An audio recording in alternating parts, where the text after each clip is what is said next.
Buenas tardes, mi nombre es Cristian Edmundo López Pérez, alumno de la Universidad Eurohispanoamericana de la Licenciatura en Derecho, Grupo 802. Hoy les voy a comentar sobre una lectura del autor el Marqués de Sade, la cual consta de dos versiones, Juliette y Justine. Les hablaré un poco acerca de las dos y después me adentraré un poco más en la vida de Juliette, ya que para mí y mi punto de vista me parece un poco más interesante. Juliette y Justine eran dos niñas que tenían 14 y 12 años respectivamente, cuando quedaron huérfanas y totalmente solas. Al salir del convento, ambas decidieron tomar caminos distintos. Juliette, una hermosa joven, decidió comenzar a trabajar en un burdel. Cabe mencionar que en el convento estuvo expuesta a prácticas sexuales diversas, por lo que se adaptó fácilmente a la vida del vicio, la depravación y el dinero. Por otro lado, Justine buscó desesperadamente abrirse camino en un mundo cruel, siendo una joven virtuosa. Desgraciadamente ella no contaba con que se encontraría con un tipo de personajes sádicos, pervertidos y que la utilizarían para todo tipo de actos, tanto abusarían de ella. Juliette se convierte en la cortesana favorita de los hombres de alta sociedad, por tanto logra hacerse de una fortuna. En el transcurso de su vida llega a cometer homicidios e infanticidios. Sin importarle las repercusiones, la suerte de Juliette cambia cuando conoce a un hombre de apellido Noirceul, que él se la lleva a su casa para complacerle en todos sus deseos carnales, a cambio de grandes cantidades de dinero por sus servicios. Poco a poco Juliette va viviendo cosas cada vez más atroces que le provocan aún más placer. Tiempo después, Noirceul la pone en contacto con un hombre muy poderoso, Saint-Fond, quien ya no se conforma con el mero placer del dolor, sino que llega a cometer homicidios para conseguir aún mayor placer. Juliette tiene que obedecer a las órdenes de Saint-Fond, sin dar la más mínima muestra de bondad, pues si llega a contradecirlo se convertiría en una más de sus víctimas. Al lado de Saint-Fond, Juliette puede cometer cualquier acto atroz sin correr ningún riesgo de ser juzgada, pues este hombre cuenta con muchas influencias ante la sociedad.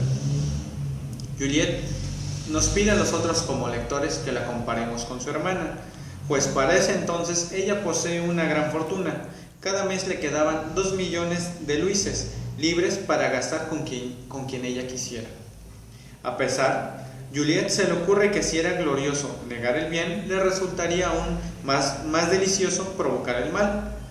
Cuando se reencuentra con su hermana Justine, que ha vivido una vida de horror, miseria y debido a su afán por actuar de forma virtuosa, Juliette la acoge en su palacio y ella disfruta de los lujos por primera vez en su vida.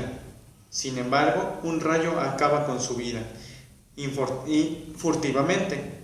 Ante la muerte de su hermana, se dice que Juliette abandona su vida pecaminosa para internarse en un convento. Sin embargo, este hecho es desmentido por ella misma, argumentando que tal historia es una injuria con el objetivo de desacreditarla y desacreditarla.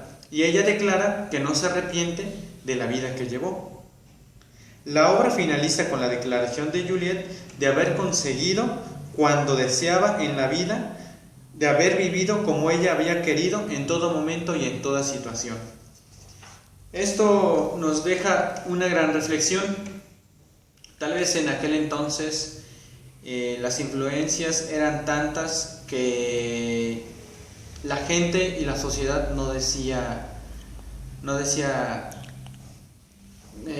ponía un pero por la vida atroz que llevaban ese tipo de personas que ostentaban o llevaban una vida muy lujosa. También cabe mencionar que puede ser los tabúes en aquella época. Actualmente la iglesia tiene mal visto eso, bueno, la religión, cualquier religión yo creo que tendría mal visto eso, y tanto nuestro gobierno vería mal eso. Entonces, actualmente no he conocido alguna historia semejante a la que leí. Es un poco parecido a una película llamada Las 50 sombras de Grey, pero es un libro que vale la pena leer. Desde mi punto de vista me pareció un poco más interesante la de Juliette que la de Justine. Se las recomiendo. Gracias y buena tarde.